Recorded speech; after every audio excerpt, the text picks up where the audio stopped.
നമസ്കാരം സുഹൃത്തുക്കളെ. The greatest of all time എന്ന സിനിമ കണ്ടതിനു ശേഷമുള്ള എന്റെ വ്യക്തിപരമായ അഭിപ്രായം വളരെ ചുരുങ്ങിയ സമയം കൊണ്ട് നിങ്ങളിലേക്ക് എത്തിക്കാൻ ഞാൻ ആഗ്രഹിക്കുന്നു. കഥ എഴുതി സംവിധാനം ചെയ്തിരിക്കുന്നത് വെങ്കിട് പ്രഭു ആണ്. വർഷം 2024 ആയിട്ടും പണ്ട് തുടങ്ങി വെച്ച പല കാര്യങ്ങളിൽ നിന്നും ഒരു ഇഞ്ച് പോലും അങ്ങോട്ടോ ഇങ്ങോട്ടോ മാറാൻ തയ്യാറാകാത്ത മേക്കിംഗ് ശൈലിയാണ് സംവിധായകൻ പിന്തുടരുന്നത്. ഒരു തരത്തിലുള്ള പുതുമയും സിനിമയിലുടനീളം ഫീൽ ചെയ്യുന്നില്ല. വിജയുടെ ഇൻട്രൊഡക്ഷനിൽ തന്നെ അദ്ദേഹം ചെയ്യുന്ന പല കാര്യങ്ങളും പലപ്പോഴും അസഹനീയമായി തോന്നിയിരുന്നു. ഈ സമയത്ത് കാണിക്കുന്ന ബ്ലാസ്റ്റിംഗിലും VFX ഡിപ്പാർട്ട്മെന്റിന്റെ ഒരു ശരാശരി പ്രകടനം മാത്രമാണ് കാണാൻ സാധിക്കുന്നത്. സുധൻ VFXും B2H സ്റ്റുഡിയോയും ചേർന്നാണ് ഇതിന്റെ VFX കൈകാര്യം ചെയ്തിരിക്കുന്നത്. സിനിമയിൽ ഉടനീളം ഉപയോഗിച്ചിരിക്കുന്ന സ്ലോ മോഷൻ ഷോട്ടുകളും അതിനിടയിൽ വരുന്ന കട്ടുകളും ഏതെങ്കിലും ഒരു പഴയ സിനിമ തിയേറ്ററിൽ വന്നിരുന്ന് കാണുകയാണോ എന്ന പ്രതീതി ഉളവാക്കുന്നുണ്ട്. എനിക്ക് ഈ സിനിമയിൽ നിന്ന് കിട്ടിയ ഏറ്റവും വലിയ വെറുപ്പിക്കൽ അനുഭവം ഇതിലെ പാട്ടുകളായിരുന്നു. ഏപ്രിൽ 14 റിലീസ് ചെയ്ത വിസിൽ പോഡ്, ജൂൺ 22 റിലീസ് ചെയ്ത ചിന്ന ചിന്ന കങ്കൾ, ആഗസ്റ്റ് 3 റിലീസ് ചെയ്ത സ്പാർക്ക്, ആഗസ്റ്റ് 30 റിലീസ് ചെയ്ത മാട്ട, ഇങ്ങനെ 4 പാട്ടുകളാണ് ഈ സിനിമയിൽ ഉള്ളത്. ഇതിൽ രണ്ടാമത്തെ പാട്ട് ഒഴിച്ച് ബാക്കിയുള്ളവയെല്ലാം ഭയങ്കര അരോചകമായി തോന്നിയിരുന്നു. അതിനോടൊപ്പം പ്രത്യേകിച്ച് യാതൊരു ഇമ്പാക്റ്റും ഉണ്ടാക്കാത്ത ബാക്ക്ഗ്രൗണ്ട് സ്കോറും.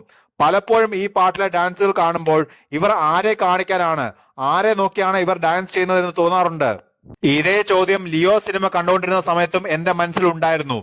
സിനിമയിൽ മോശം സോങ് പ്ലേസ്മെന്റ് കൊണ്ടുണ്ടാകുന്ന പ്രശ്നമാണിത്. സ്ഥിരം വിജയ് സിനിമയുടെ ശൈലി പിന്തുടരുന്നു എന്നുള്ളത് കൊണ്ട് തന്നെ ഫൈറ്റുകൾ കൊണ്ടൊന്നും ഒരു ഇമ്പാക്റ്റും ഉണ്ടാക്കാൻ സാധിച്ചിട്ടില്ല. ഇതിലുടനീളം പല രീതിയിലുള്ള ട്വിസ്റ്റുകളുമുണ്ട്. എല്ലാം ക്ലീശയാണ്. ഇതിൽ ഡീറ്റെയിലിംഗിൽ ഒരു രീതിയിലും ശ്രദ്ധ ചെലുത്തിയിട്ടില്ല. നവജാത ശിശുവിനെ ആദ്യമായി അച്ഛന്റെ കരങ്ങളിൽ ഏൽപ്പിക്കുമ്പോൾ കുട്ടിക്ക് ടീഷർട്ട് ഉള്ളതായി കാണിക്കുന്നുണ്ട്. ജയറാമേട്ടന്റെ ക്യാരക്ടർ ചെറുപ്പ സമയത്തും പ്രായമാവുന്ന സമയത്തും ഒരേ രൂപത്തിൽ കാണുന്നു.